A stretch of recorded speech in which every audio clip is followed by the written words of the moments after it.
Selamat siang Bapak Ibu. Rasanya saya salah masuk ruangan. Karena saya melihat wajah-wajah para komposer, orang-orang yang pintar nyanyi, ngumpul kafe ini. Tapi karena memang saya diminta untuk memberi arah pada leksionari kita, terutama, karena itu saya akan mencoba berubah, saya merangkumnya dengan presentasi yang tidak terlalu lama. Saya menyiapkan 35 PPT, jadi 1,5 jam. Enggak, semua kita baca. Materi bisa di-share nanti dalam bentuk soft copy. Saya sengaja, sudah siap PPT-nya? Pak Eng? Oh. Saya nggak tahu Pak Enggar itu ketua paguyuban atau asisten panitia ya.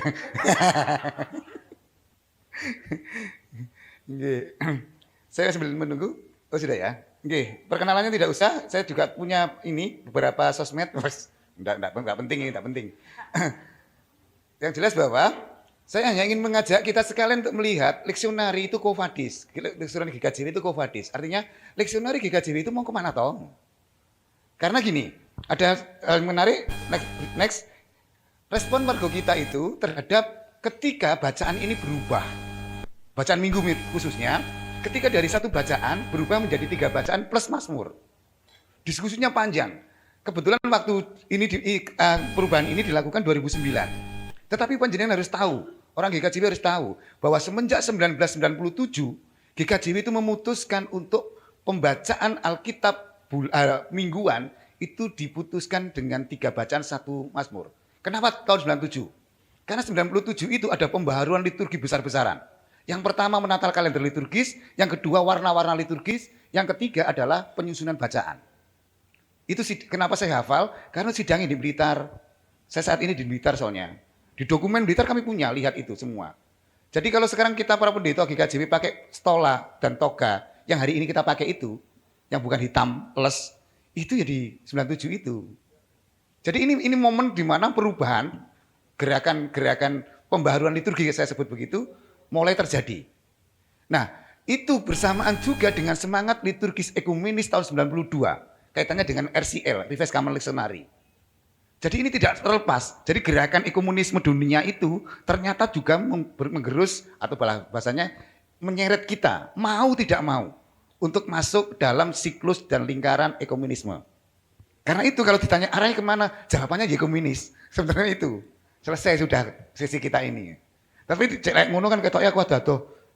Dari supir kan gak gunanya gitu loh. Saya tak lihat ini gitu loh. Saya melihat ada beberapa hal, ini tentu cukup lama dan kita bisa nambahkan macam-macamnya. Tetapi setidaknya saya mematur di awal ini ada tentang ibadah di GKJW itu dipersepsikan.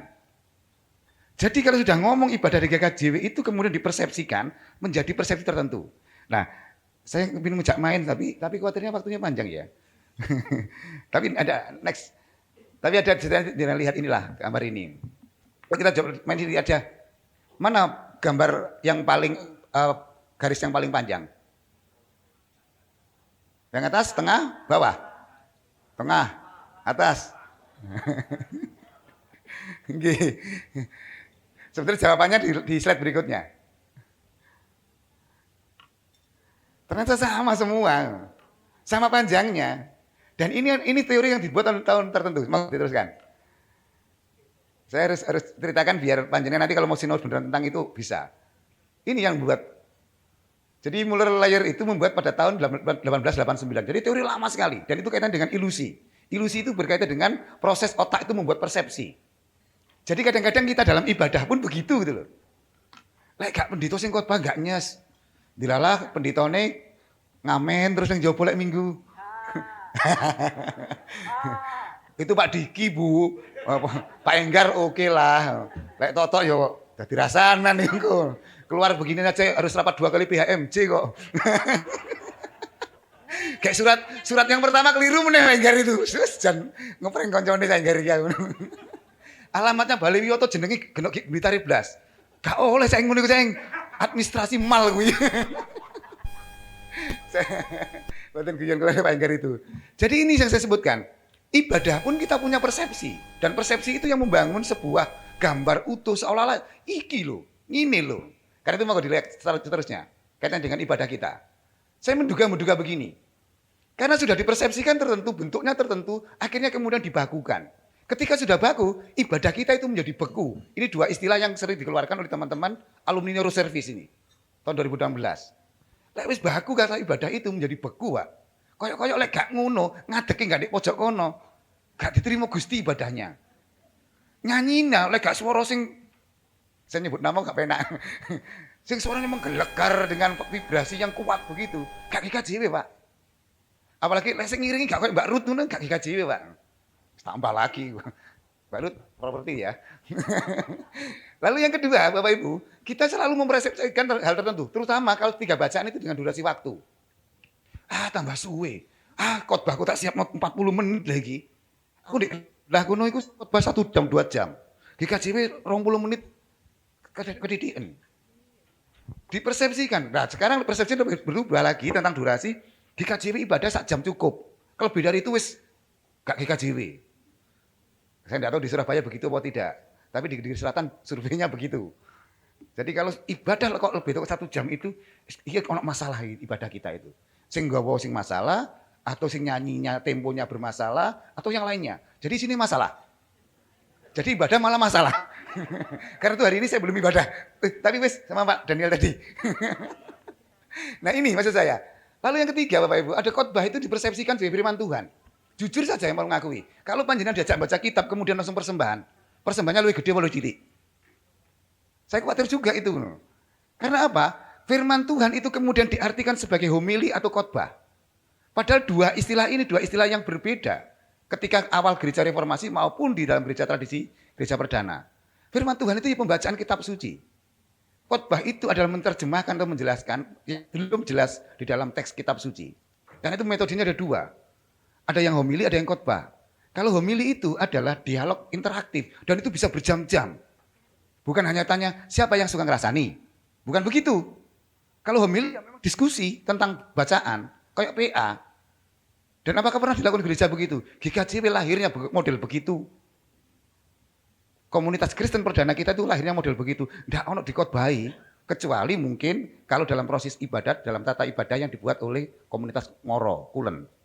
Kalau Kulen kan gak ono sing wani ngamatur. Tidak ada yang berani komplain. Apapun ya bener. Tapi ada waktu di mana kemudian di joglo itu atau di pendoponya Kulen diskusi, mejan dan segala macamnya. Nah, itu yang kemudian hari ini rada berubah. Sehingga ketika kemudian ada yang jadi masalah adalah saiki khotbah itu sering jadi masalah malah. Bahkan ukuran seorang vikar itu lulus atau tidak, salah satunya khotbah. Jawane apik apa ora? Kok Gusti dikowe-koweno. Gitu-gitu kan? Nah, itu yang jadi masalah kita. Nah, rupa-rupanya persepsi-persepsi ini yang kemudian bisa ditambahkan sendiri. Jadi kan punya pengalaman di jemaat masing-masing. Next. Tetapi yang lebih menarik adalah ketika dari persepsi itu dijadikan tradisi. Dan itu yang kemudian sangat sangat menjadikan kita terkesankan sebagai gereja yang yes ngono. Kita itu yes ngono. Lah sudah begitu itu artinya bahwa ketika sudah ngomong tentang ibadah itu menjadi identitas kita. GKJW itu begini. Mari bayangkan atau mungkin panjenengan di jemaat ada diskusi juga. Lek ada ibadah di GKJW enggak pakai bahasa Jawa, jargon dan alasannya selalu apa? GKJW kena Jawa nih. Padahal GKJW itu kan lahir dari gereja yang berwilayah, bukan bersuku kan. Ini dulu diskusi kita waktu bicara tentang eklesiologi dan sampai hari ini belum selesai. Diskusinya masih belum selesai tentang diskusi eklesiologi. Kebetulan saya diminta di tim itu juga.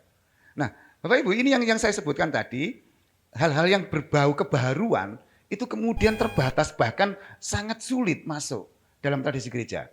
Ini ya hampir sama dengan dekade 80-an ketika band itu digunakan di gereja. Dulu di Balai Pamitran loh band itu, gamelan, band begitu itu di Balai Pamitran, orang di gereja haram. Kalau nggak haram main band biasanya dimusuhi sak jemaat, ketombrang ketambreng, sorones, begitu kan. Tapi itu dekade itu lalu sama dengan 3 bacaan itu juga begini ternyata responnya. Nah, termasuk ketika bicara tentang peribadatan yang lainnya sama. Monggo next. Karena itu saya ingin mengajak kita untuk melihat sedikit ini. Yang kita spesifikasi ke konteksnya GKJ saja. Monggo. Jadi saya sebutkan tadi di awal 97 itu ada keputusan. Pangapunten, saya artikelnya tadi tidak sempat ngecek di artikel berapa. Tetapi saya pernah membaca ini di ruang sekum. Masih terlengkap akta sidang 931 sampai tahun yang kemarin ini. Jadi ada keputusan sidang tahun 97 itu adalah ini wacana penggunaan 3 bacaan dan masur tanggapan. Kenapa itu saya sebutkan tadi? Karena 92 Revised Common Lectionary itu terbit. Dan itu lewat finalisasi dari semenjak 69. Dan itu adalah produk ekumenisme. Walaupun basicnya adalah dari tradisinya teman-teman buah lahirnya Konsili Vatikan. Jadi Konsili Vatikan itu di Katolik kemudian menginstruksikan untuk setiap peribadatan di gereja Katolik menggunakan sebuah bacaan khusus yang disusun khusus. Apakah ini baru tradisi ini? Tidak. Karena ketika Karel Agung berkuasa, dia memerintahkan di semua gereja wilayahnya dia harus mendasarkan homili kepada bacaan yang telah disusun oleh uskup. Tahun berapa nanti ada di materi, saya tidak sebut, tidak lupa angka-angka ya. Tetapi itu saya tulis di materi. Nah, artinya Bapak Ibu, gereja kita itu terkait dengan bacaan naik turun.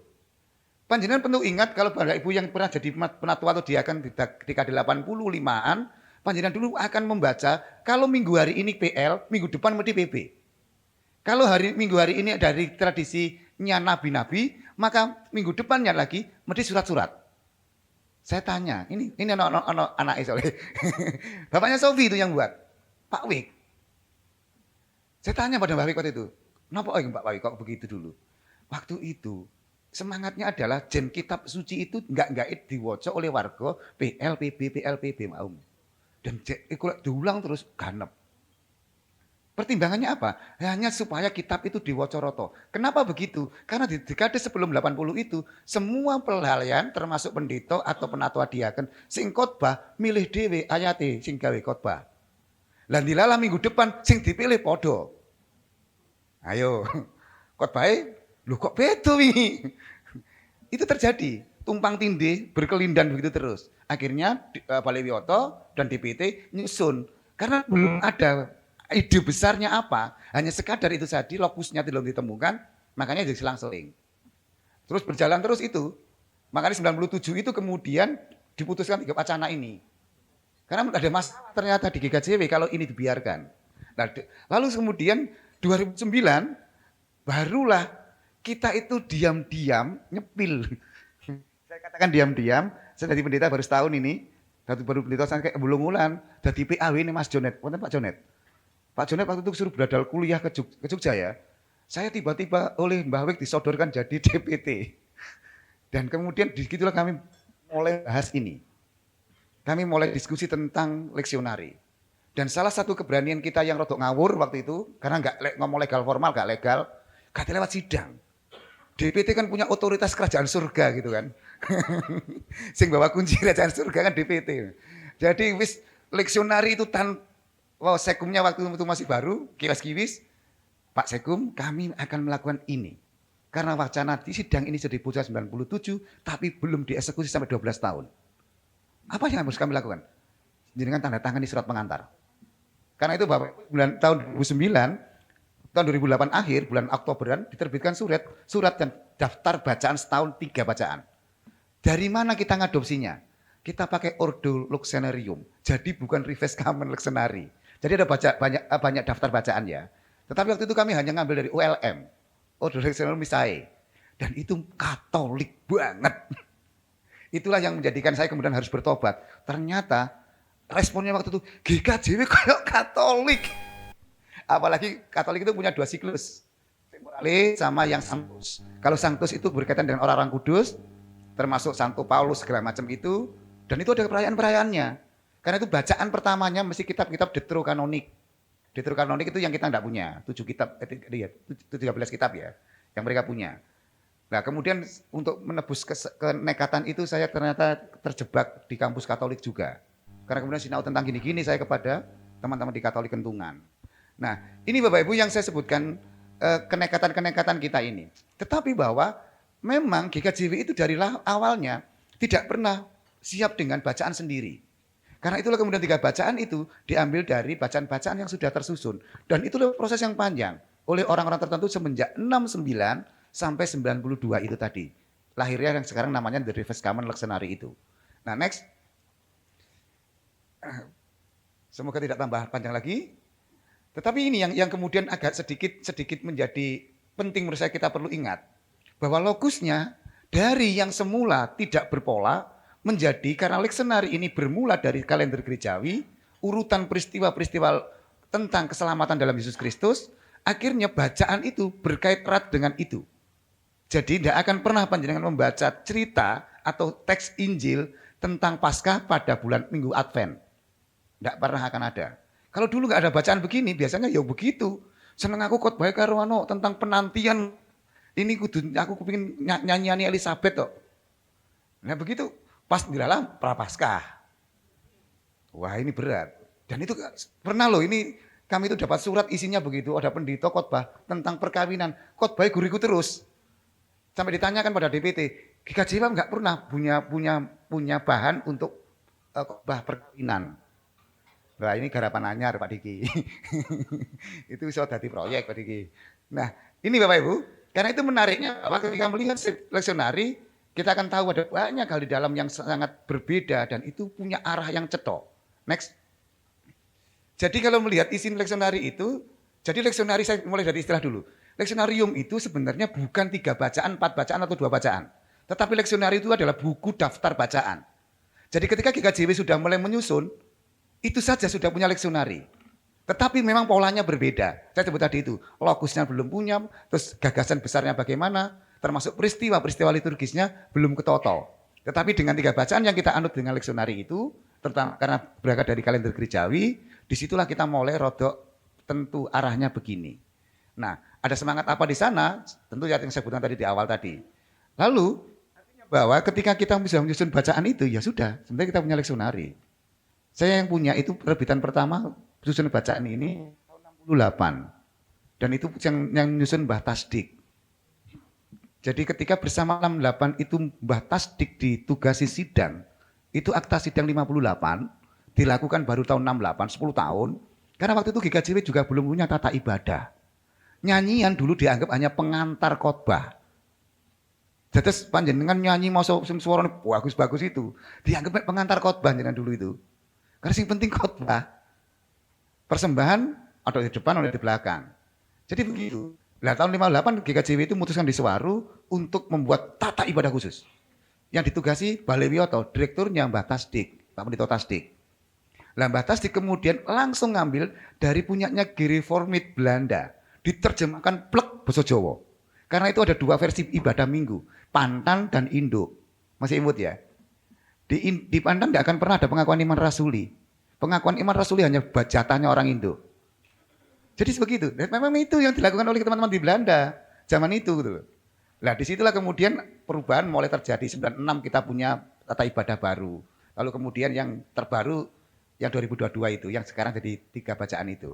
Tetapi yang menarik adalah bahwa kemudian ketika kemudian leksionari ini semakin dihayati, sebenarnya kita itu sedang ingin mengulang kembali peristiwa-peristiwa lalu. Dan harus diakui Bapak Ibu, bahwa ibadah Kristen itu tidak pernah menjadi ibadah yang ujuk-ujuk. Apalagi kita kan bukan ibadah yang diperintahkan oleh malaikat karena di surga kono, carane donga ono, carane khotbah ono, kan enggak begitu. Jadi ibadah kita itu kan ibadah yang memang alamiah banget, organis banget. Dan itu sebabnya kemudian kalau kita menyebut diri bahwa ibadah Kristen akarnya dari tradisi Yahudi. Tradisi Yahudi itu ada 2, dari tradisi Bait Allah dan tradisi sinagoge. Di Bait Allah itu bicara tentang kurban, imam itu penting karena itu bajune pendeta kudu sketching, sepatunya juga kudu oke. Sedang di sinagoge itu bacaan pada bacaan dan nyanyian. Karena sinagoge fokusnya pada pembacaan. Disitulah awal mula disusun bacaan-bacaan. Gusti Yesus salah satu jadi minyan. Minyan itu yang membaca. Kalau kita sekarang ada lektor ya. Kita nyebut lektor. Yesus jadi lektor waktu itu Yohan. Terus Yesus disurung-surung nang jurang toh. Karena semua yang dikatakan yang tergenapi hari ini gitu kan. Saking pede ini Gusti Yesus itu. Kitab Yesaya ngomong tak genapi saiki. Wah langsung disurung orang di jurang akhirnya. Next. Ini terus. Saya tidak ingin tetapi memang kita pernah kehilangan momen itu di masa patristik sampai abad ke-6, abad 8 baru kemudian disadari lagi karena banyaknya ajaran-ajaran Kristen, terutama yang berkaitan dengan posisi Yesus dalam kaitan sejarah keselamatan. ajaran donatisme, gnosisisme dan segala macam. Tapi itu sinau kan panjenengan istilah tertarik gitu sinaulah pada temannya Pak Ferry yang satunya dari GKJW. Pardian. Dogma soalnya wonge. Ngono tok ilmune gondel pancet wae, Mas. Nah, ini yang saya sebut tadi. Istilah-istilah yang saya sebut tadi. OL, MCT segala macam tadi. Karena ini istilah-istilah yang cukup familiar bagi teman-teman yang suka mencari bacaan-bacaan kitab suci. Next. Jadi ini ya saya agak cepat karena tadi durasinya dipotong. Dan nanti software dua paper sama buat PPT bisa dibagi Pak Enggar. Saya bukan orang yang pelit begitu Pak Enggar. Gak usah nambah royalti gak apa-apa.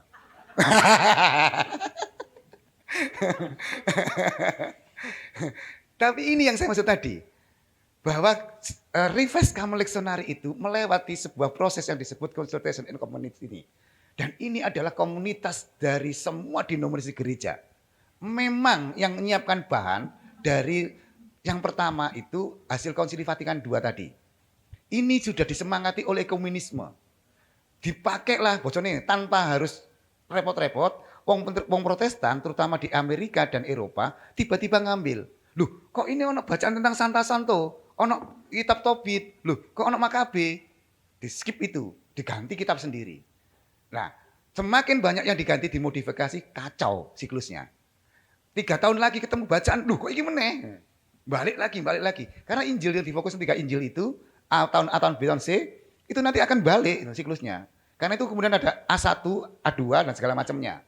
Itu kaitannya dengan fokus pada Injilnya. Kenapa Injil kemudian dianggap sebagai fokus? Karena bagi tradisi pembacaan kitab suci dan karena berangkat dari tradisi kalender gerejawi itu pusatnya pada peristiwa keselamatan di dalam Kristus. Oleh sebab itu peristiwa-peristiwa seputar Yesus itu menjadi pusatnya. Sekaligus ini sampai meloncati PPT-nya ya. Kalender gerejawi itu adalah disusun hanya dari satu perayaan utama saja. Itu sampai abad keempat. Yaitu Paskah. Sebelum Paskah disebut Prapaskah, setelah Paskah ya disebut Paskah 1 sampai selesainya. Jadi dulu tidak ada Pentakosta, Natal segala macam belum ada. Hippolytus salah satu yang sangat serius tentang ini baru kemudian menata. Hippolytus itu salah satu muridnya Irenus. Jadi memang dia agak sedikit Yohanes begitulah. Nah, itu sebabnya kemudian disusun rotok tertib. Timbalah kepada 3 lokus perayaan tentang peristiwa Yesus di 3 hal. Paskah, Natal, Pentakosta. Ini yang kemudian menjadi urutan penting dari semua siklus liturgi. Sampai kemudian ada yang ditambahkan dan dikurangi. Nah, di teman-teman Katolik punya 2 siklus saya sebutkan tadi. Siklus Sanctus dan siklus Temporale. Sanctus itu berkaitan dengan perayaan orang-orang kudus, ada para martir terutama sampai abad keempat, sedangkan yang untuk yang temporale adalah peristiwa keselamatan dalam Kristus. Leksionari mengacu yang saya sebut di awal tadi itu, yang tahun 69, dua-duanya dipakai. Gereja Protestan karena nggak pakai Sanctus Santo, nggak ada tuh kita doa Sanctus Santa, kemudian itu di skip, diganti sendiri yang kacau tadi. GKJW pernah melakukan itu? Pernah. 2010, 2011. Kita punya orang ekologi waktu itu. Kita Januari itu bulan apa? Penciptaan. Dari minggu penciptaan kita beranikan diri jadi bulan penciptaan. Semangatnya dari rungkut. Lahirnya minggu penciptaan itu dari rungkut. Ketika Suwargi, Mbah Kakung, Mbah Sis. Betul, itu dari rungkut. Saya masih sinau ke rungkut waktu itu. Zamannya Pak Bambang Margono. Lalu kemudian kami masukkan sebagai kalender kita. Kemudian ini ide sebaik ini minggu doeman. Bulan wae. Pakai bulan. Orang yang khusus sinau ekologi waktu itu Pak Budi, Mas Budi Cahyo. Ngagel. Kita nyuwun dulu Mas, kayaknya daftar bacaan sing isine 3 bacaan tapi temane ekologis. Dimasukkan. Wah Mas Budi kan cepet banget enggal ngono. Banyak lagi. Kita masukkan. Di tahun ketiga ambiar susunan yang pertama tadi. Lalu kita langsung ngomong, kayak harus bertobat kita. Gak usah keminter lah demikian. Ya kita kan rotok guaya gitu loh. Cek kok beda karepe. Tapi keliru malah ternyata. Nah, ini next. Saya terus melewati aja ini. Terus polanya ini yang menurut saya penting kita harus lihat. Next. Ini gak usah main lagi kita kelamaan lagi. kelamaan lagi. Terus next. Tetapi ketika kita melihat leksionari sebenarnya ini Bapak Ibu. Sebagai prinsip umumnya sebenarnya gini, saya menawarkan ini. Dan setiap jemaat yang komplain tentang leksionari saya matur ini. Bahwa prinsip umumnya jelas. Leksioner itu layak digunakan untuk membantu ibadah semakin indah dan itu memuliakan Gusti Allah, ya pakailah. Tapi lek enggak ya sing kira sing mengganggu itu. Tapi jangan kemudian urung tahu ngerti, urung tahu melakukan, pokoknya tetep lek GKJW ku mek satu bacaannya, Pak. Mazmur ku ngerepot-ngerepoti, Pak. Apa nih Mazmur Pak Diki, Pak. Anak, aku tadi ngomong Sofi nggak penak iki. Kalau saya ngomong kan Mazmur Sofi. Loh gitu loh maksud saya. Jadi prinsip ini menurut saya yang pertama dicekal dulu. Ya itu digunakan sejauh membantu, disingkirkan kalau itu mengganggu. Jadi gak ono keharusan, gak itu gak menentukan jenengan lebu swarga apa enggak kok. Bacaan 3 atau 1 itu gak menentukan kita masuk surga atau tidak. No. Tetapi itu adalah supaya kita gereja untuk memaknai siklus hidup Yesus dalam kaitannya dengan karya keselamatan. Dan iman Kristen itu kan berpuncak pada peristiwa Yesus Kristus. Karena kalau nggak begitu Yahudi juga begitu kan. Teman seberang ya begitu. Jadi ini yang penting menurut saya. Lalu yang kedua, menurut saya juga harus lebih cetok adalah ketika kita sing mengganggu endi, kemudian sing membantu mana, ya harus dileboni dong. Ojo tiba-tiba wis a priori saya tadi persepsikan dulu itu. Nah, next. Kalau RCL cetok bahwa dia itu produk gereja ekumene yang memang semangatnya adalah semangat ekumenisme. Karena saya sebutkan tadi. Saya sebutkan bahwa daftar bacaan itu disusun dari buah hasil Konsili Vatikan II. Dan itu dibuat dengan sangat serius oleh mereka, teman-teman Katolik Roma. Nah, penyusunan bacaan ini didasarkan pada kalender gerejawi. Saya sebut tadi itu. Yang pusat dari kalender gerejawi itu siklus peristiwa penyelapanan Yesus dalam tiga perayaan tradisional. Kami menyebutnya 3 perayaan tradisional. Yaitu Paskah, Masa Natal, Pentakosta. Pentakosta kita mesti unduh-unduh. Nah nanti kita kalau panjenengan lihat di kalender gerejawi kita, itu menjadi muatan-muatan lokalnya kita masukkan. Nah, lalu yang kemudian lebih penting lagi adalah bahwa dalam masa-masa ini, kemudian dimasukkanlah ini. Ini yang sering dianggap Katolik tadi loh. Ono rabu-abu, nganggo oles-oles awu, neng bathuk. Katolik. Kok kan nggawa apa? Ini palem. Gak ramah lingkungan nih. Saya itu kadang-kadang kan kita tuh kok repot banget karo sing ngono-ngono sih ya aku. Kok rebyek begini loh. Tapi ya mungkin ada juga kan di gereja itu yang terlalu rigid. Kita itu kan punya tradisinya gini ya, semakin diatur semakin gak mau manut gitu loh. Besok Minggu Bapak Ibu kita nuansanya merah putih, bajunya merah putih. Wah gitu, aku sekolah 15 tahun kon seragam, gereja kon seragam sih anu. Loh saya digitukan loh, men. 17 Agustus tahun ini kan hari Minggu toh. Kita pakai nuansa baju merah putih. Aku urung mudun mimbar, sing bawa partai itu belum selesai. Saya dipanen nang mburi wisan. Kulo niki sekolah wis seragaman kesel PNS wis seragaman, Pak. Nang gereja saiki kon seragaman, Johan. Aku nek badodo. Ya Allah. Makanya saya menyimpulkan tadi, semakin diatur jemaat kita itu semakin enggak mau nurut maksudnya. Apa sih ngatur pendito? Wah, apa pendito sampai niku. Nah jadi ini yang sering jadi masalah menurut saya. Tetapi ini kita kan sudah menerbitkan 2 kali revisi loh. Buku panduan masa raya Paskah. Bapak Ibu saya harus jelaskan, ini sekaligus membantu di-endorse oleh Bali Wiyoto saya dan VTPT. Bahwa kita itu punya buku-buku panduan. Tapi ada juga buku-buku pedoman. 2 buku yang berbeda.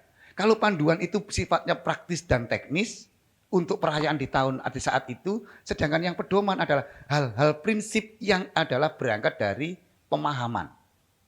Karena itu jangan dipadakno.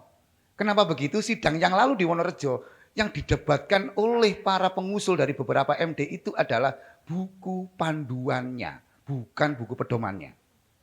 Mempermasalahkan ono kupat, ono opo gitu. Loh, ini kan buku panduan nih. Bukan buku pedomane, di pedomane cetok bahwa karena berangkat dari tradisi Paskah ini begitu. Sama dengan busana liturgi. Jadi masalahnya akhirnya bukan kepada makna mendalamnya. Tapi ya lek ngono gak gereja Protestan. Protestan kan memang begitu kan. Seragam gak gelem Protestan kok. Gak taat karo paus itu biasa Protestan. Oh, jenengan di seberang sana, gak manut karo paus. Eksemasi langsung kan. dikeluarkan dari gereja. Lah ini maksud saya yang kita harus tahu. Next, Mas. Semoga tidak lama lagi, karena sekarang 2 slide lagi. Ini siklus kalender gerejawi. Nanti panjenengan bisa pelajari sendiri. Sekali lagi kalau ini dianggap Katolik, iya. Kenapa begitu? Karena kita tidak pernah terlepas dari peristiwa Yesus yang berbeda dari tradisi Katolik. Jadi kalau kemudian kita ngomong bahwa kok jadi Katolik, kita itu jadi gini loh. Saya itu malah merasa paling GKJW, paling Protestan karena ada di teman Katolik. Bersama dengan para dogmatis Katolik. Pangapunten kalau bahasa saya itu dogmatis ya. Ini tadi kan sebenarnya bahasa dogmatis saya. Dengan rotok sarkas-sarkas begitu. Itu karena di Katolik liturgi itu masuk bidang dogmatika. Karena itu ketika saya waktu ke Kentungan, ke Katolik Kentungan, saya mendaftar itu diuji sampai 4 kali. Karena mereka nggak yakin. Wong pendito sekolah neng sekolah Romo dan juga dogma. Yang itu harus melewati 2 ujian, bakalaureat dan imamat. Jadi aku kalau ngapal kitab hukum kanonik. Jangan bayang no, Pranoto ya ora hafal. Kitab hukum kanonik itu kitabnya Pranotonya mereka. 480 bab. Dikon ngapal totok sing bojone jenenge sapa ndang lali. Tapi melok saiki tak jak, ya eling saiki bojoku melok soalnya. Nah itu loh maksud saya. Jadi kalau kemudian kita ngomong liturgi, kita ngomong tata ibadah, kita ngomong tentang sesuatu berkaitan dengan ibadah, kalau nggak dogmatis, ya kita nggak punya dasar pijak. Karena itu kemudian kita jangan terjebak kepada bentuk ibadah sampai melupakan sesuatu yang mendasar terkait dengan maknanya yang mendalam.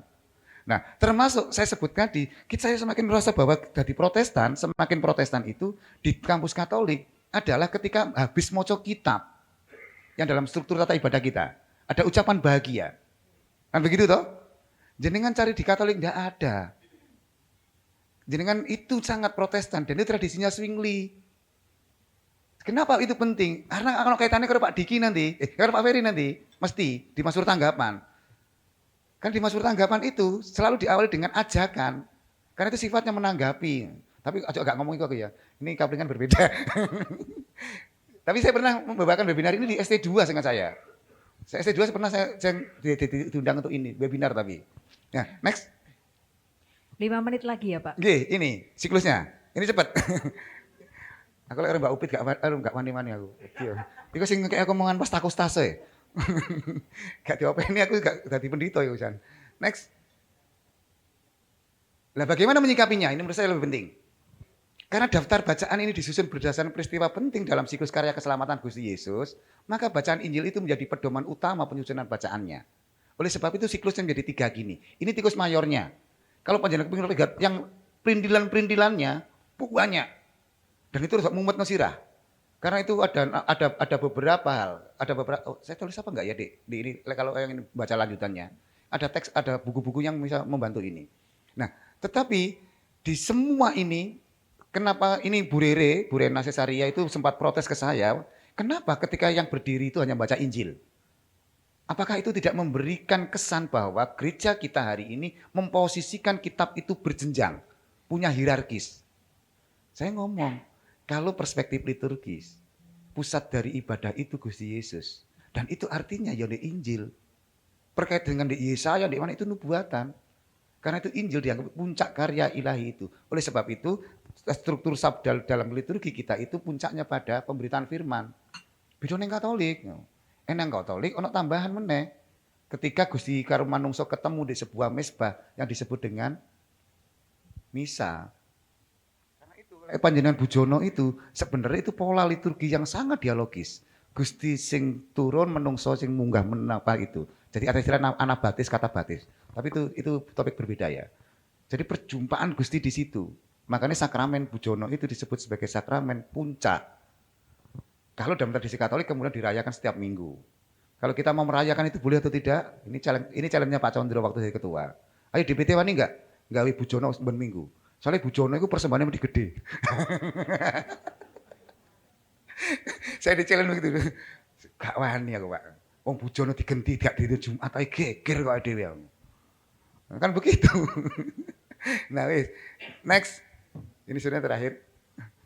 Kalau bacaan ini pengetahuan saja ya.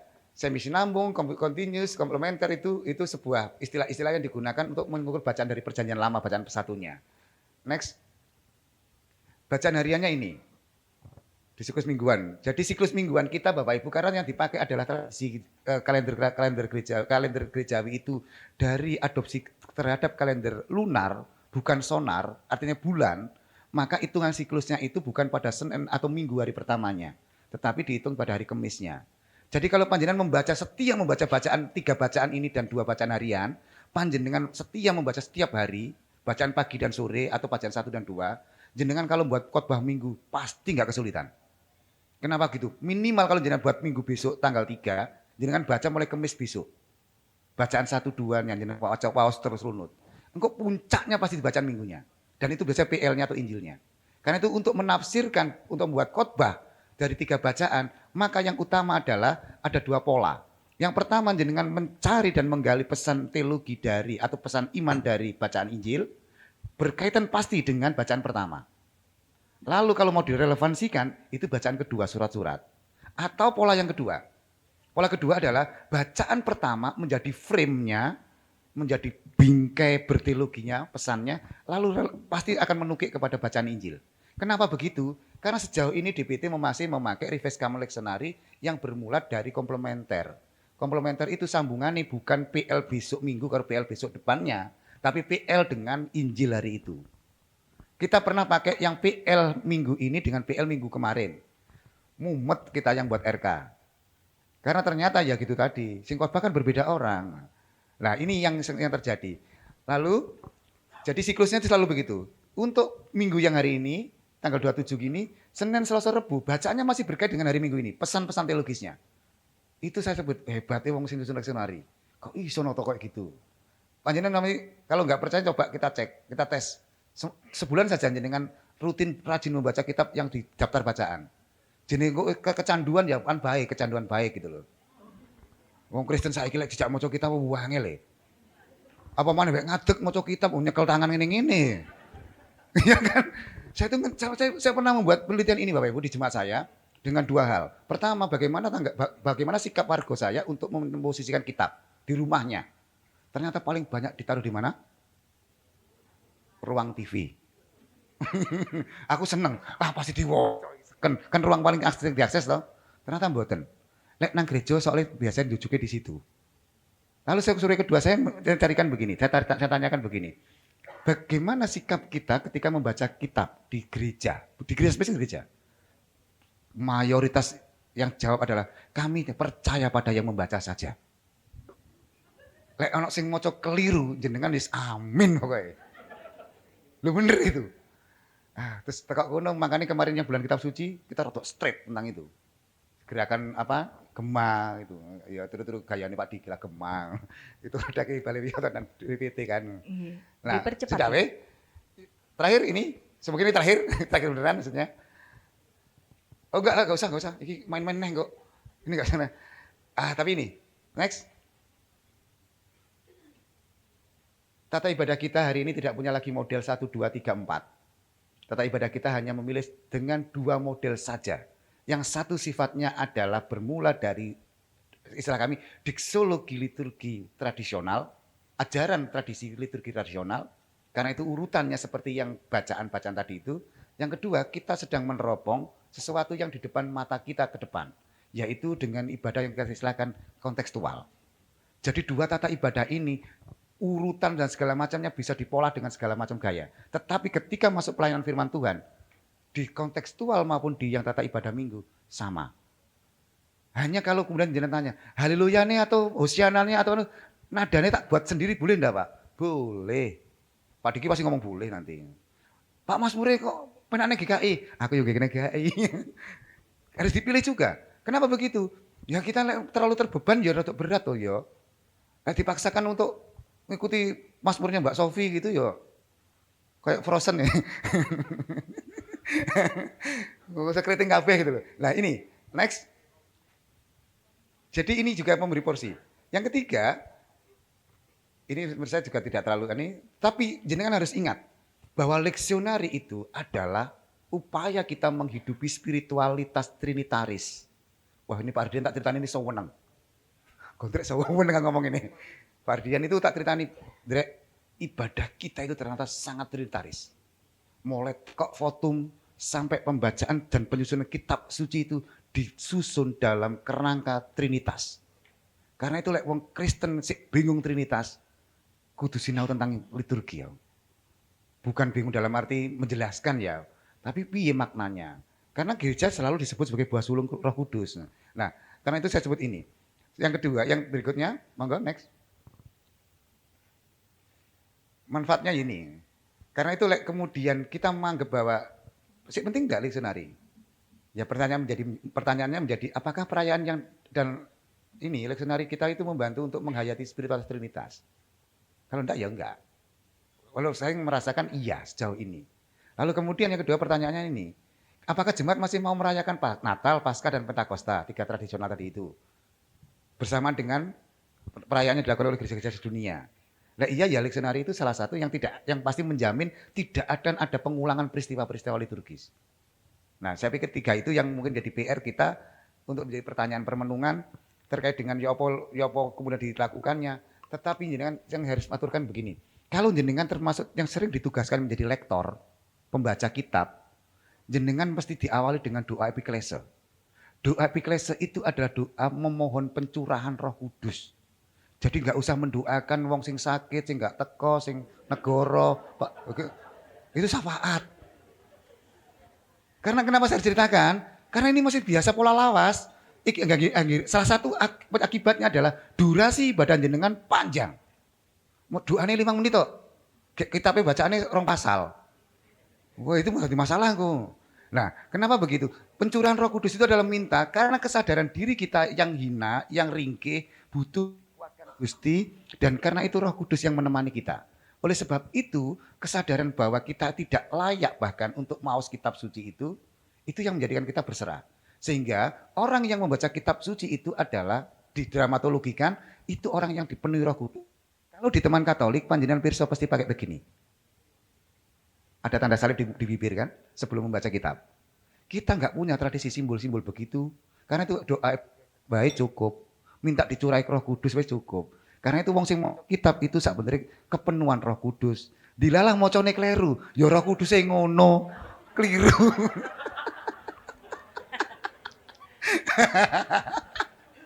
Ini yang menurut saya penting. Jenengan harus pahami itu karena itu berbanggalah kalau jenengan menjadi lektor. Yang kedua pemazmur. Gak bahan-bahan pemazmur itu. Pemazmur itu mewakili umat kayak Musa sedang ngadap Gusti di sini loh. Karena jawab Gusti. Karena bacaan pertama itu ditanggapi oleh Mazmur. Karena itu saya senang sekali para pemazmur yang mumet-mumet itu. Karena dari mumet jenengan ini Musa biar yang mumet untuk memimpin Israel lah kuno.